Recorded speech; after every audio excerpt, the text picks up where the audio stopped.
Welcome to UPSC made simple by Dinesh. और आज है हमारे लेक्चर नंबर 3 परसेंटेज पर। और ये सभी नोट्स जो है वो हमारे टेलीग्राम चैनल पर अवेलेबल है, जिसका लिंक डिस्क्रिप्शन बॉक्स में है। तो अगर अभी तक आपने उस चैनल को ज्वाइन नहीं किया है तो प्लीज़ उसको ज्वाइन कीजिए। ठीक है, तो शुरू करते हैं। क्योंकि देखो परसेंटेज में क्या है, कंसेप्ट समझाने का या टेक्स्ट ऐसा कुछ भी नहीं है, तो सीधे हम प्रैक्टिस क्वेश्चन से समझेंगे। आई होप इतना आप जानते हैं कि परसेंटेज कैसे निकाला जाता है, और अगर किसी का परसेंटेज अगर दिया हुआ है तो नंबर कैसे निकाला जाता है। ठीक है, सिंपल सी बात है कि अगर आपको मान लो दिया हुआ है कि एक्स का 5% निकालें या एक्स का जेड किसी भी नंबर का 5% निकाले, तो हम ऐसे निकालते हैं एक्स मल्टीप्लाई 5/100। ठीक है, और अगर कोई बोले आपको कि 200 है, इसमें जो 30 है, नंबर 30 है, वो थ्रू 100 का कितना परसेंटेज है, मान लो इस तरीके से कुछ भी हो, तो जो नंबर का परसेंटेज पूछा है वो अपॉन टोटल नंबर मल्टीप्लाई 100। ठीक है, आई होप इतना सबको आता होगा। इतना आता है तो परसेंटेज, बस इतना ही कंसेप्ट है जो कि मेरे ख्याल से बताने की जरूरत नहीं थी। शुरू करते हैं क्वेश्चन से सीधे। पहला क्वेश्चन क्या कह रहा है, the increase in the price of a certain item was 25%. Then the price was decreased by 20% and then again increased by 10%. What is the resultant increase in the price? अब देखो percentage वाले question के अंदर जब भी हमें कोई एक सर्टेन नंबर नहीं देगा और सिर्फ परसेंटेज देगा कि इतना इंक्रीज हो गया इतना डिक्रीज हो गया, तो हम उस नंबर को 100 सपोज करेंगे। क्यों करेंगे? क्योंकि उसको करना ईजी होता है। ठीक है, पहली चीज तो ये कि आपको 100 सपोज करना है इन जनरल केसेस में। ठीक है, सेकंड बात क्या याद रखनी है आपको परसेंटेज वाले के अंदर, कि जैसे मान लो इसने बोला इंक्रीज बाय 25%, तो रादर देन कि आप पहले 100 का 25% निकालें फिर उसको 100 में ऐड करें, हम डायरेक्ट क्या करेंगे, जो परसेंटेज इंक्रीज हो रहा होगा ना उसको 100 प्लस करके ही लिखेंगे। यानी कि अगर 25% इंक्रीज है तो सीधे लिखेंगे 125/100, जिससे कि डायरेक्ट हमारे पास वैल्यू आ जाए और हमारा टाइम सेव हो जाए। इसी तरीके से अगर डिक्रीज हुआ तो हम 100 में से माइनस कर देंगे। जैसे इसमें दिया हुआ है डिक्रीज बाय 20%, तो हम सीधे लिख देंगे 80/100। चलो क्वेश्चन पे आते हैं, क्वेश्चन कैसे करेंगे। मान लो सपोज किया मैंने, मेरे पास था 100। ठीक है, अब इसके अंदर तीन ऑपरेशन हुए हैं। पहला ऑपरेशन हुआ है कि इंक्रीज बाय 25%, तो क्या लिखूंगा मैं 125/100। ठीक है, इसके बाद सॉल्व करने की जरूरत नहीं है, क्वेश्चन में आगे कंटिन्यू हो रहा है ना। Then the price was decrease by 20%, तो डिक्रीज में क्या कर देंगे, 100 में से माइनस 80/100 करते जाओ। ठीक है, multiply, then again increase by 10%, तो इंक्रीज कर दो 110/100। बस अब व्हाट इज द रिजल्टेंट, अब आपको रिजल्टेंट निकालना है तो इसको सॉल्व कर लेते हैं और रिजल्टेंट आ जाएगा। देखो ये दो जीरो से ये दो जीरो कट गए। ठीक है, ये 100 से ये 100 हो गया। अब 125 को 8 से मल्टीप्लाई करना है और दो जीरो, और 125 को 8 से और उसको 11 से मल्टीप्लाई करना है और लास्ट में दो जीरो कर देना है, तो 125 इंटू 88/100। ठीक है, और जब 125 को आप 88 से करेंगे मल्टीप्लाई, तो ये आ जाएगा आपका 11000। ठीक है, और 100, तो ये दो जीरो माइनस हो गए। यानी हमने सपोज क्या किया था 100, और अब क्या हो गया 110, तो कितना इंक्रीज हो गया आपका, 10% का इंक्रीज हो गया। ठीक है, तो इसका आंसर हो गया बी। बिल्कुल इजी क्वेश्चन था। ये क्वेश्चन डालने का मतलब ये था कि बस आपको इतना समझाना कि जब इंक्रीज आएगा तो 100 प्लस लिख के साथ में लिखना है, डिक्रीज आएगा तो 100 माइनस करके लिखना है। ठीक है, डायरेक्ट लिखना है आपको, ऐसे छोटे बच्चों की तरह नहीं करना है कि पहले आप 100 मल्टीप्लाई 25/100 कर रहे हैं, फिर उसको 100 में ऐड कर रहे हैं, फिर उसको अगली बार कर रहे हैं। जो जितने सीधे सीधे दिए हुए हैं उनको डायरेक्ट करते जाओ। ठीक है, नेक्स्ट क्वेश्चन पे आते हैं। Two candidates x and y contested an election. ठीक है, दो कैंडिडेट है एक्स और वाई, उन्होंने इलेक्शन लड़ा है। 80% of voters casted their vote, 80% लोगों ने वोट दिया है अपना। ठीक है, and there were no invalid vote, कोई इनवैलिड वोट नहीं था। नो नोटा, कोई नोटा नहीं था। यानी फालतू की कॉम्प्लेक्सिटीज कुछ नहीं है क्वेश्चन में, सिंपल सी बात है। एक्स और वाई दो ही कैंडिडेट है और 80% लोगों ने वोट दिया है। ठीक है, x got 56% of the votes, x को 56% वोट मिले हैं। वोट्स कास्ट, ये बहुत इंपॉर्टेंट है। देखो यहाँ पर पढ़ना बहुत इंपॉर्टेंट है कि परसेंटेज किसका दिया है। एक तो वो दे सकता था 56% ऑफ ओवरऑल वोट्स, ठीक है, पर इसने क्या बोला है 56% ऑफ वोट्स कास्ट, यानी जो वोट कास्ट हुए ना, यानी जो 80% वोट कास्ट हुए हैं उसका 56% एक्स को मिला है। And he won by 1440 votes, और वो कितने वोट्स से जीता है, 1440 वोट से जीता है। What is the total number of voters in the voter list. ये भी बहुत इंपॉर्टेंट है, पूछा गया है आपसे टोटल नंबर ऑफ वोटर्स, ना कि कितने वोट कास्ट हुए। ठीक है, चलो सबसे पहले क्या बोला था, सबसे पहले ऐसा करते हैं कि हम जो अपन से पूछा है यानी total numbers of voter, total voters, इसको एक्स मान लेते हैं। अगर टोटल वोटर एक्स हैं और इसने बोला है 80% वोट जो है वो कास्ट हुए हैं, तो कास्टेड वोट कितने हो गए, 80x/100 हो गए, एक्स का 80%। ठीक है, अब इसके बाद क्या बोला, इसके बाद इसने ऐसे बोला कि जो एक्स है एक्स को 56% वोट मिले हैं। अब मुझे एक बात बताओ, दो ही कैंडिडेट हैं, एक्स को 56% वोट मिले हैं तो वाई को कितने मिले होंगे, बट ऑब्वियस है 44% मिले होंगे, 100 में से माइनस कर दो। अगर एक्स को 56% वोट मिले हैं, वाई को 44% वोट मिले हैं, और एक्स जो है वो 1440 वोट से जीता है, और अगर इस जीतने वाली वैल्यू को मैं परसेंटेज में लिखूं तो क्या हो जाएगा, इस परसेंट एक्स के परसेंटेज को वाई के परसेंटेज में से माइनस कर देते हैं, तो 56 में से 44 गए तो 12%।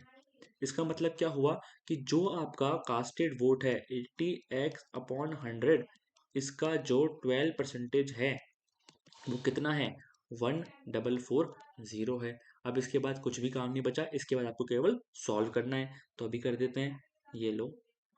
ठीक है, अब 12 × 1 = 12, 12 × 1 = 12, 24, 4 और 0। देखो इस तरीके से भी हम काट सकते हैं, देखना जो सामने सामने लिखे हैं ये टाइम बचाने का और जगह बचाने का तरीका है। ठीक है, यहाँ से यहाँ भी आपको पता है कि अपॉन में जाएगा तो काट दो, सीधे कट रहा है, तो 12 × 1 = 12, 24, सॉरी ये 2 आएगा, देखो यहाँ सिली मिस्टेक हो गई मेरे से भी।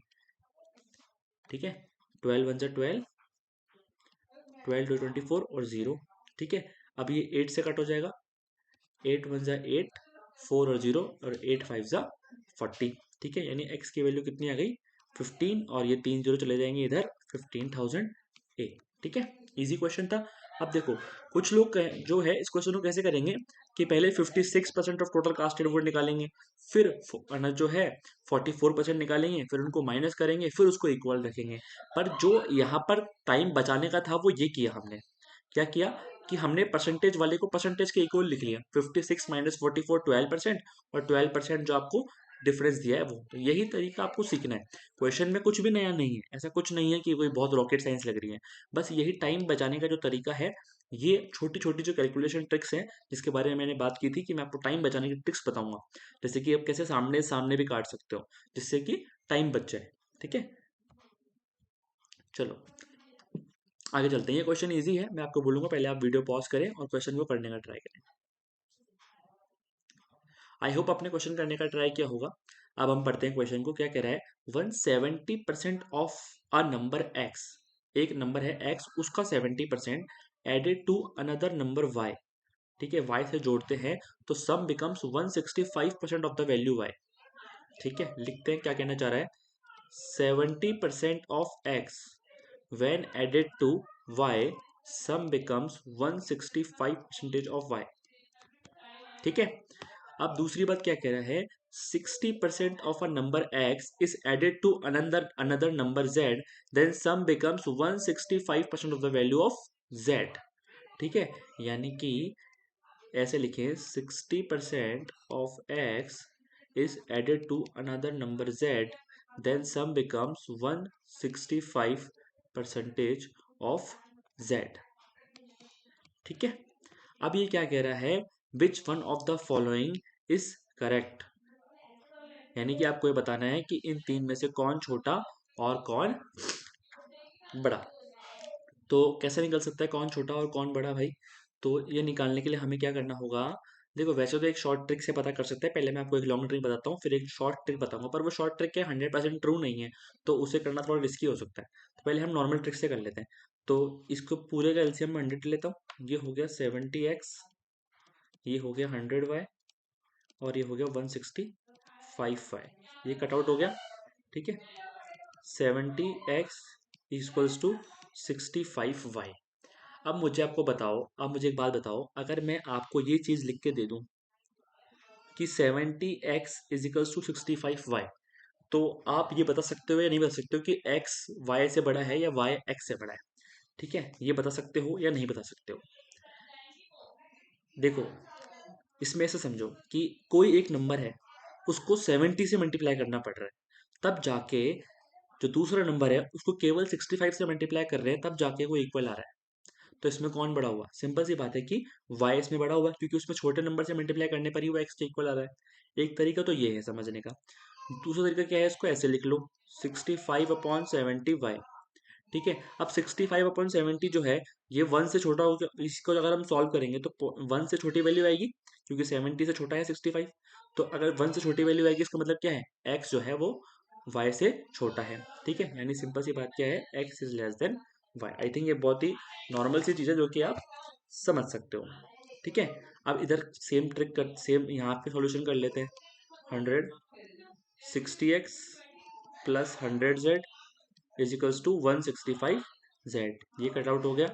60x is equals to 65z। अब यहाँ देखो, x को हम छोटे नंबर से मल्टीप्लाई कर रहे हैं, z को बड़े नंबर से मल्टीप्लाई कर रहे हैं इक्वल लाने के लिए। तो मतलब क्या हुआ, x जो है वो z से बड़ा है। ठीक है, एकदम सिंपल सी बात है कि मान लो एक तरफ आपको पास है 3 और एक तरफ आपके पास है मान लो 9, 6 सॉरी, और मान लो 6 है। तो अगर मान लो मुझे इन दोनों को 12 बनाना है, तो मुझे 3 को तो 4 से मल्टीप्लाई करना पड़ेगा और 6 को ओनली 2 से मल्टीप्लाई करना पड़ेगा ना। तो इसका मतलब तभी तो है कि 3 जो है वो एक छोटा नंबर है, तो उसको बड़े नंबर से मल्टीप्लाई करना पड़ेगा, तब जाके वो 12 के इक्वल आएगा। जबकि 6 को हमें केवल 2 से मल्टीप्लाई करना पड़ेगा, तब जाके 12 आएगा। वैसे तो बहुत ही सिंपल है समझना, फिर भी मैं थोड़ा सा और एक्सप्लेन कर रहा हूँ, जिससे कि जो आपके अंदर मैथमेटिकल एप्टीट्यूड है, अगर आपने इस तरीके से कभी नहीं सोचा, तो अभी आपको समझ में आ जाए। ठीक है, इसका मतलब क्या है, x is greater than z। अब इन दोनों को हमें अगर एक साथ लिखना होगा तो कैसे लिखेंगे, देखो, z से बड़ा क्या है, x है, z से बड़ा है x, और x से बड़ा है y। आप हमेशा जब भी ऐसे करें तो कंफ्यूजन कैसे नहीं होगा, जो साइन है वो देखिए किसकी तरफ मुंह खुल रहा है। ठीक है, यहाँ पर x की तरफ मुंह खुल रहा है, तो x की तरफ मुंह खुलना चाहिए। यहाँ y की तरफ मुंह खुल रहा है, तो y की तरफ मुंह खुलना चाहिए। थोड़ा सा अगर आप ध्यान रखेंगे तो इसमें सिली मिस्टेक नहीं होगी, अदरवाइज इसको सेट करने में भी सिली मिस्टेक हो जाती है। ठीक है, तो आपका आंसर नंबर ए जो है वो ठीक हो गया। चलो आगे चलते हैं। As a result of 25% hike in the price of rice per KG, a person is able to purchase 6 kg less rice for 1200 rupees. What was the original price of the rice? ये बहुत बहुत अच्छा question है। ये मान के चलिए कि ये टाइप ऑफ क्वेश्चन जो है, ये क्वेश्चन वापस से एग्जाम में रिपीट होने की बहुत हाई चांसेस है। ये प्रॉफिट एंड लॉस में भी आता है क्वेश्चन, और परसेंटेज में भी आता है। एक क्वेश्चन मैं आपको परसेंटेज में करा रहा हूँ इस तरीके का, और इसका जो सेकंड टाइप है वो मैं आपको प्रॉफिट एंड लॉस में कराऊंगा। ठीक है, तो इस तरीके के क्वेश्चन को आप आराम से समझते हैं। देखो क्या बोल रहा है, सबसे पहली बात क्या बोल रहा है कि मान लो जो राइस है उसका 25% हाइक, यानी 25% प्राइस बढ़ गया। ये प्राइस बढ़ने से क्या हुआ कि हम 1200 रुपए में, 1200 रुपये में पहले जितना राइस खरीद पा रहे थे ना, उससे अब 6 kg कम राइस खरीद पाएंगे। सिंपल सी बात है ये तो। मान लो अगर आप पहले 10 रुपए किलो राइस था, तो 100 रुपए में आप जो है 10 किलो खरीद पा रहे थे। तो अगर राइस का प्राइस बढ़ेगा, मान लो 15 हो गया, तो आप 10 किलो थोड़ी खरीद पाओगे, कम आएगा। तो वही चीज बता रहा है ये, क्या कि 25% हाइक होने से 6 kg लेस राइस खरीद पाता हूं मैं। What was the original price, यानी कि पहले क्या प्राइस था। ठीक है, तो इस तरह के क्वेश्चन को समझो कैसे करते हैं। इस तरह के क्वेश्चन को ऐसे करते हैं, भाई टोटल आपके पास 1200 रुपए थे ना पहले, तो 1200 रुपए का 25% निकालो, 25% हाइक हुआ है, तो ये कितना हो गया, 25 एंड 5 300, 300 रुपीज हो गया। अब ये तो 1200 का 25% है, यानी जो 300 रुपीज का इन्फ्लेशन आया है, 300 रुपीज जो बड़े हैं, इससे मेरे पास कितना केजी राइस कम आ रहा है, नए प्राइस के अकॉर्डिंग कितना केजी राइस कम आ रहा है, 6 kg राइस कम आ रहा है। यानी नए प्राइस में न्यू प्राइस में 6 kg राइस कितने रुपए का है, 300 रुपीज का है। क्यों? क्योंकि जो प्राइस हाइक हुआ 300 रुपए का, उसकी वजह से 6 किलो चावल मुझे राइस कम मिल रहा था। तो 1 kg कितने का हो गया भैया, 1 kg हो गया आपका 50 रुपीज का। 1 kg कितने का हो गया, 50 रुपीज का। ये कौन सा प्राइस है, ये न्यू प्राइस है। अगर अब मुझे ओल्ड प्राइस निकालना होगा तो कैसे निकालेंगे, देखो जो हाइक हुआ था वो ओल्ड प्राइस में हुआ था। तो मान लो अगर ओल्ड प्राइस एक्स था, इसमें 25% का हाइक हुआ, तो अगर मैं ओवरऑल लिखूंगा तो कैसे लिखूंगा, 125/100 इजिकल्स टू 50। ये चीज करना आपको समझ में आना चाहिए, ये बहुत इंपॉर्टेंट है। देखो, गलती हम कहाँ कर सकते हैं, गलती हम यहाँ कर सकते हैं कि कई लोग जो है ऐसे कर देंगे इसको, कि अब 25% हाइक हुआ था ना, तो चलो 50 मल्टीप्लाई 75 कर देते हैं, लेकिन ऐसा नहीं होगा। ये चीज़ अलग है, ये गलत है, ऐसे नहीं होगा। जो प्राइस हाइक होता है या प्राइस कम होता है वो आपके ओरिजिनल प्राइस में होता है। तो ओरिजिनल प्राइस को आपने एक्स मानना है, 25% हाइक हुआ था तो 125/100 इजिकल्स टू 50। ठीक है, इस तरीके से होगा। तो 25 टू 50 और 25 5 सा हो गया, ये हो गया 1, ये हो गया 20 और एक्स इजिकल्स टू 40 रुपीज़, यानी पहले प्राइस क्या था, 40 रुपीज़ था। ठीक है, और एग्जाम में अगर आपके पास टाइम है तो आप चेक भी कर सकते हैं कि हाँ 40 का 125% जो है वो 50 होता है। यानी इस तरीके से कंफ्यूजन हो जाता है, वैसे जरूरत नहीं है इतना करने की, पर आपको समझना ये है कि किस तरीके से हमें इक्वेशन बनानी है। इस तरह से गलतियां, सिली मिस्टेक नहीं करनी, प्रैक्टिस करेंगे तो गलती नहीं होगी। ये क्वेश्चन फिर बता रहा हूँ, बहुत इंपॉर्टेंट क्वेश्चन है। जब भी प्राइस हाइक वाला या प्राइस कम वाला होगा, तो जितना राइस कम मिलेगा आपको या जितना राइस ज़्यादा मिलेगा, वो आपके टोटल अमाउंट का जो भी प्राइस परसेंटेज चेंज हुआ है उतना निकाल लो। 300 को उसके इक्वल रख के देख लो कि 1 kg कितने का हुआ, वो आपकी न्यू प्राइस होगी। न्यू प्राइस से ओल्ड प्राइस निकालने के लिए इस तरीके से हम निकाल सकते हैं। ऐसा क्वेश्चन प्रॉफिट एंड लॉस में फिर करवाऊंगा और आपको खुद को करना है उस टाइम पे। ठीक है, चलो नेक्स्ट क्वेश्चन है, in a class 60% of students are from India. ठीक है, 50% ऑफ स्टूडेंट्स आर गर्ल्स। ठीक है, यानी कि 60% तो इंडिया से हैं, 50% गर्ल्स हैं, यानी दोनों अलग अलग बातें हैं। ठीक है, इसके बाद क्या है, 30% of the Indian students are girls. 60% student India से हैं, 50% गर्ल हैं, यानी ओवरऑल बात चल रही है। इसके बाद इसने क्या बोला, 30% of Indian students are girl, then what percentage of foreign student are boys, यानी कि कितना परसेंटेज फॉरेन स्टूडेंट का बॉयज है। ठीक है, तो चलो समझते हैं। जब भी मैंने बोला क्वेश्चन में अगर कोई स्पेसिफिक एक्स वाई जेड या नंबर नहीं दिया हुआ, तो हमें क्या सपोज करना है, 100। तो मैंने बोल दिया कि टोटल स्टूडेंट्स मान लो थे 100। अब पहली बात क्या बोल रहा है, इंडिया के जो स्टूडेंट है, यानी इंडिया के जो स्टूडेंट है वो 60% है, यानी कितने हो गए, 60 हैं। अगर इंडिया के 60 हैं तो फॉरेन के कितने हो गए, 40 हो गए।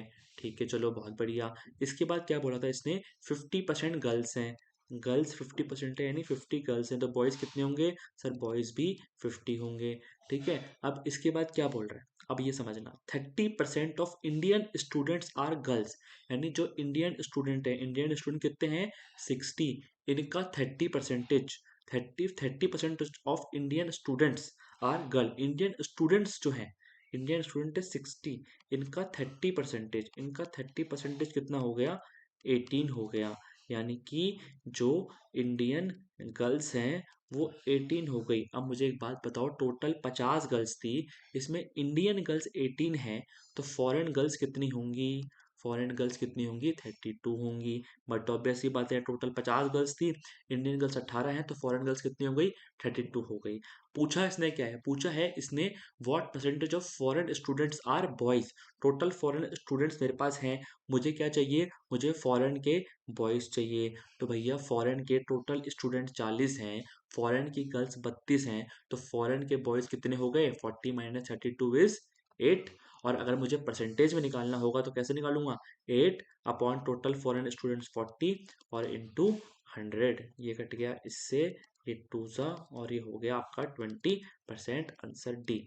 ध्यान क्या रखना है, चीज़ें बिल्कुल ईजी हैं, लेकिन एक एक चीज़ पे आपको ध्यान रखना है कि मैं गलत चीज का परसेंटेज ना निकाल दूं। यहाँ पर गलती क्या हो सकती है कि जब मैंने यहाँ पे 30% निकाला तो मैं 100 का ना निकाल दूं, ये ढंग से पढ़ूं कि 30% किसका दिया हुआ है। अगर वो बोलता if 30% of total students are Indian girls, तो अलग मैटर हो जाता, लेकिन यहाँ लिखा है 30% ऑफ द इंडियन स्टूडेंट्स, तो इंडियन स्टूडेंट का 30% निकालना है। ठीक है, तो ये चीज़ आपको ध्यान रखनी है, किसका परसेंटेज निकाल रहे हैं और किससे हमें परसेंटेज निकालना है। अगर ये आप ध्यान रखेंगे तो परसेंटेज का टॉपिक बहुत ईजी है। ठीक है, चलो नेक्स्ट क्वेश्चन पे चलते हैं, बहुत ही ईजी क्वेश्चन है। वीडियो को पॉज कीजिए, करने का ट्राई कीजिए। आई होप आपने क्वेश्चन किया होगा। देखो सबसे पहले बात क्या है, पाई डायग्राम। सबसे पहली बात तो ये पाई डायग्राम क्या होता है, तो जो ये होता है ना, ये पाई डायग्राम होता है, जिसमें इस तरीके से हम देखते हैं, अपने जीएस में काफी कुछ इसमें लिखा होगा। इसमें टोटल कितना होता है, ये ये होता है 360 डिग्री। ठीक है, बिल्कुल बेसिक सी बात है। A pie diagram shows the percentage distribution of proteins, water and other dry elements. तीन चीजों के बारे में बता रहा है, प्रोटीन, वाटर और other dry element in the human body. Given that proteins corresponding to 16%, water is 70%. If both proteins and other dry elements corresponds to p%, देखो प्रोटीन 16% है, वाटर 70% है, तो वो कितना हुआ, ड्राई एलिमेंट कितने हो गए, अदर ड्राई एलिमेंट हो गए आपके 14%। ठीक है। If protein and other dry element, यानी प्रोटीन और अदर ड्राई एलिमेंट दोनों को जोड़ के p परसेंटेज है, तो टोटल है कितना ये 16 और 14 30%। Then what is the central angle of the sector representing p on pie diagram. ये ऐसे कह रहा है कि जो 70% वाटर है, 30% अदर ड्राई एलिमेंट और प्रोटीन मिलाकर हैं, जिसे हमने p परसेंटेज बोला है, तो इस डायग्राम के अंदर p परसेंटेज को कितने डिग्री से शो करूंगा। तो बिल्कुल सिंपल सी बात है, जब टोटल मेरे पास 360 डिग्री है और इसका 30% है, तो बस 360 का आप 30% निकाल दो और आपका काम हो गया। 108 डिग्री, सी आंसर। बिल्कुल इजी क्वेश्चन। ठीक है, बस इसमें क्या फैक्ट था कि 360 डिग्री पता होना चाहिए, जो कि एक बहुत ही बेसिक सा फैक्ट है। Now this is interesting question. अब आप ट्राई कीजिए इसे। आई होप आपने क्वेश्चन ट्राई किया होगा। देखो क्या कह रहा है question. In adult population of a city, city की एडल्ट पॉपुलेशन में 40% man and 30% women are married. 40% तो मैन मैरिड है और 30% वुमेन मैरिड है। ठीक है, चलो। What is the percentage of married adult population if no man marriage more than one women and no women marriage more than one man and there are no widows and no widowers. यानी simple सी बात क्या है कि एक man एक ही women से शादी करता है और एक वुमेन एक ही मैन से शादी करती है। ठीक है, तो आपको ये बताना है, जब 40% मैन मैरिड है और 30% वुमेन मैरिड हैं, तो what is the percentage of married adult population. अब इसमें हम क्या कर सकते हैं, इसमें हम ये कर सकते हैं कि हमें ये नहीं पता कि कितने मैन हैं और कितने वुमेन हैं। ठीक है, तो ऐसा मान लेते हैं कि भाई जो टोटल मैन है वो है x और टोटल जो वुमेन है वो है y। ठीक है, ठीक बात है। अब क्या कह रहे हैं, 40% of man are married and 30% of women are married, और एक मैन एक ही वुमेन से मैरिड है। तो सिंपल सी बात मुझे ये बताओ, अगर एक मैन एक ही वुमेन से मैरिड है, तो यानी कि जो मैन का 40% है वो वुमेन के 30% के इक्वल हुआ या नहीं हुआ। क्योंकि एक मैन एक ही वुमेन के मैरिड है, तो total number of man married and total number of women married are equal. ठीक है, इक्वल हैं दोनों। ठीक है, चलो इनको सॉल्व कर लेते हैं। तो 40x is equals to 30y। अब किसी भी एक को ले लो आप, x ले लो, चलो। तो x is equals to 30/40y, या फिर x is equals to 3/4y। ठीक है, ठीक है सर। अब हम क्या करें, अब मुझे निकालना ये है what is the percentage of married adult population, यानी जो मैरिड पॉपुलेशन है उनकी क्या परसेंटेज है टोटल नंबर में, वो मुझे निकालना है। तो अब अगर मुझे परसेंटेज में निकालना होगा तो मुझे किसी एक नंबर को सपोज करना होगा। सपोज कैसे करना होगा कि मैं y की यानी वुमेन की कोई वैल्यू सपोज कर लेता हूँ, तो मेरे पास मैन की एक सपोज वैल्यू आ जाएगी। ठीक है, अब मुझे वुमेन की ऐसी वैल्यू सपोज करनी है जो कट आउट भी हो जाए इजीली। ठीक है, यहाँ से कट भी हो जाए 4 से। तो y की वैल्यू चाहे मैं 100 मान लेता हूँ, 100 तो कट हो जाएगा इजीली। ठीक है, y की वैल्यू मैंने वुमेन की वैल्यू 100 मानी, तो मेल कितने हुए 75। 75 मेल हुए, यानी 100 वुमेन और 75 मैन, तो टोटल कितने पीपल हो गए यहाँ पर 175 पीपल हो गए। अब मुझे क्या चाहिए, कितने लोग मैरिड हैं। अब कितने लोग मैरिड है, तो सिंपल सी बात क्या है कि अगर मैंने y को 100 माना था और y यानी वुमेन का 30% मैरिड है, तो यानी कि 30 वुमेन मैरिड है, और जितनी वुमेन मैरिड है उतने ही मैन मैरिड हैं। तो 30 + 30 कितने हो गए 60। समझ में आ रहा है आपको। टोटल मैंने क्या करा, देखो मैंने पहले एक्स और वाई में रिलेशन निकाल लिया। अब क्योंकि मुझे परसेंटेज में निकालना है तो मुझे कोई नंबर चाहिए, और परसेंटेज में जहाँ ही कोई नंबर की नीड होगी आपको वहीं पे आप 100 मान लो, या फिर इस केस में ऐसा नंबर मानो जिससे कि मुझे दोनों एक होल नंबर मिल जाए। तो y को मैंने 100 मान लिया तो x की वैल्यू आ गई 75। अब मुझे निकालना था मैरिड कितने लोग हैं, तो पहले मुझे टोटल नंबर ऑफ पीपल चाहिए। टोटल नंबर ऑफ पीपल यानी कि y और x को जोड़ दो 175। अब इनमें मैरिड कितने हैं, तो भैया 30% ऑफ वुमेन मैरिड है, 30 ले लिया। अब 30 वुमेन मैरिड है तो 30 ही मेल मैरिड है। अब यहाँ पे आप चाहो तो 75 का 40% भी निकाल लो तो भी 30 आएगा, पर जब आपको पता है कि वुमेन और मेल इक्वल नंबर में मैरिड है तो डायरेक्ट लिख दो आप, तो 60 हो गया।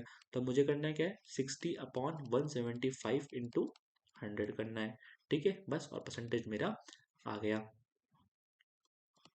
ये कितना हो गया, 240/7। अब देखो आप ऑप्शन देखो, ऐसा करते पर लगोगे यार मेरे से कोई कैलकुलेशन मिस्टेक तो नहीं हो गई, तो फटाफट से आप जब यहाँ पे पूरा कट नहीं हो रहा तो आप देखोगे कि अच्छा ऑप्शन के अंदर ही इस तरह की चीजें हैं, तो ठीक है ऐसे बना देते हैं इसको हम। ऐसे कैसे बनाते हैं, 7 का इसमें डिवाइड दो, ठीक है, और जो रिमाइंडर बचे उसको यहाँ पे लिख दो। तो 7×3 = 21, 4 और 0, ठीक है, सॉरी 3 और 0, तो 7×4 = 28 और 2/7 34, 2/7 सी इज द आंसर। ठीक है, अच्छा क्वेश्चन था, ट्रिकी क्वेश्चन था थोड़ा। इसके बाद जाते हैं क्वेश्चन नंबर 8 पर। ठीक है, और जो इसका आखिरी क्वेश्चन होगा, देखो परसेंटेज में क्या है कि टाइप्स ऑफ क्वेश्चन कोई इतना अलग नहीं है। अगर आपको बेसिक चीजें आती हैं तो बस क्वेश्चन की लैंग्वेज को आपको समझना है और उसके अकॉर्डिंग आपको सेट करना है चीजों को। जैसे कि ये भी केवल एक लैंग्वेज वाला क्वेश्चन है कि जो क्वेश्चन की लैंग्वेज कह रहा है उसे हम मैथमेटिकल इक्वेशन में चेंज कर पा रहे हैं या नहीं कर पा रहे हैं। अगर हम वो कर पा रहे हैं तो परसेंटेज के क्वेश्चन करने में कोई बड़ी बात नहीं है। ठीक है, चलो शुरू करते हैं क्वेश्चन नंबर 8। ध्यान से सुनना इस क्वेश्चन को। A person ordered 5 pairs of black socks, 5 pair black socks and some pair of brown socks. कुछ 5 पेयर तो उसने ब्लैक सॉक्स ऑर्डर किए और कुछ पेयर ब्राउन सॉक्स के ऑर्डर करे। The price of black pair was thrice the price of brown pair, यानी जो ब्लैक पेयर का प्राइस है उसका 3 गुना प्राइस है ब्राउन पेयर का। Sorry sorry, black pair was thrice, यानी ब्लैक पेयर का प्राइस जो है ब्राउन पेयर का 3 गुना है। ठीक है, while preparing the bill clerk interchanged the number of black and brown pair by mistake, यानी जो ब्लैक पेयर और ब्राउन पेयर थे उनके जो नंबर थे उनको इंटरचेंज कर दिया। जैसे कि मैंने 5 ब्लैक पेयर लिए थे और कुछ मैंने, सपोज करो एक्स, तो यहाँ पे हम सपोज कर ही लेते हैं। तो ब्लैक पेयर मेरे पास 5 थे, ठीक है, और ब्राउन पेयर जो है वो मैंने एक्स मान लो लिए थे, तो उसने इंटरचेंज कर दिया उनको, यानी ब्लैक पेयर में तो ब्राउन पेयर की प्राइस मल्टीप्लाई कर दी और ब्राउन पेयर में ब्लैक पेयर की प्राइस मल्टीप्लाई कर दी। अब जो ये मिस्टेक उसने करी, ठीक है, bill clerk interchange the number of black and brown pair by mistake which increase the bill bye 100%, जिसने बिल को 100% से इंक्रीज कर दिया। अब सबसे पहले एक कॉन्सेप्ट मैं आपको यहाँ समझा देता हूँ। ठीक है, अगर कोई बोले कि बिल 100% से इंक्रीज हो गया या कोई भी चीज जो है वो 100% से इंक्रीज हो गई, इसका क्या मतलब होता है। इसका मतलब ये होता है, देखो मान लो कोई एक थे 50 रुपए का बिल था, अगर मैं बोल रहा हूँ ना 100% से इंक्रीज हो गई, 100% से इंक्रीज हो गई, इसका मतलब ये है कि जब भी इंक्रीज होता था तो हम 100 में ऐड करते थे, यानी 100 को 100 में ऐड कर दो, हो जाएगा 200। ठीक है, यानी कि कितना हो गया, 100 हो गया। यानी 100% इंक्रीज का मतलब क्या होता है, 2 टाइम्स होना। ये बहुत इंपॉर्टेंट है। देखो कभी भी बोलेगा ना कि 100% इंक्रीज, इसका मतलब है 2 टाइम्स हो गया वो चीज। अगर बोलेगा 200% इंक्रीज तो 3 टाइम्स हो गया वो चीज। क्यों, क्योंकि जब भी हम इंक्रीज करते हैं तो 100 से जोड़ के फिर हम उसको परसेंटेज में निकालते हैं। ठीक है, इसलिए ये कॉन्सेप्ट आप अभी से याद कर लेना, इसकी प्रैक्टिस अभी से कर लेना कि जब मैं कह रहा हूँ 100% इंक्रीज तो मतलब वो 2 टाइम्स हो गया। ठीक है, और जब मैं बोल रहा हूँ 200% इंक्रीज तो वो 3 टाइम्स हो गया। तो आगे आपको और भी कोई भी किसी भी टाइप का क्वेश्चन आएगा तो कोई दिक्कत नहीं आएगी और कैलकुलेशन बहुत फास्ट हो जाएगी। ठीक है, चलो अब समझते हैं करना क्या है। करना ऐसे है, मान लो आपने ओरिजिनली 5 जो है वो ब्लैक लिए थे और कुछ ब्राउन लिए थे, जो आपको क्वेश्चन में निकालने कि मैंने कितने ब्राउन लिए, तो बिल आपका क्या बनता ओरिजिनली। बिल मेरा ये बनता कि 5 × price of black socks plus x multiply price of brown socks, यही बनता। लेकिन उसने कर क्या दिया, उसने कर ये दिया कि एक्स तो लिख दिए उसने ब्लैक और 5 लिख दिए उसने ब्राउन।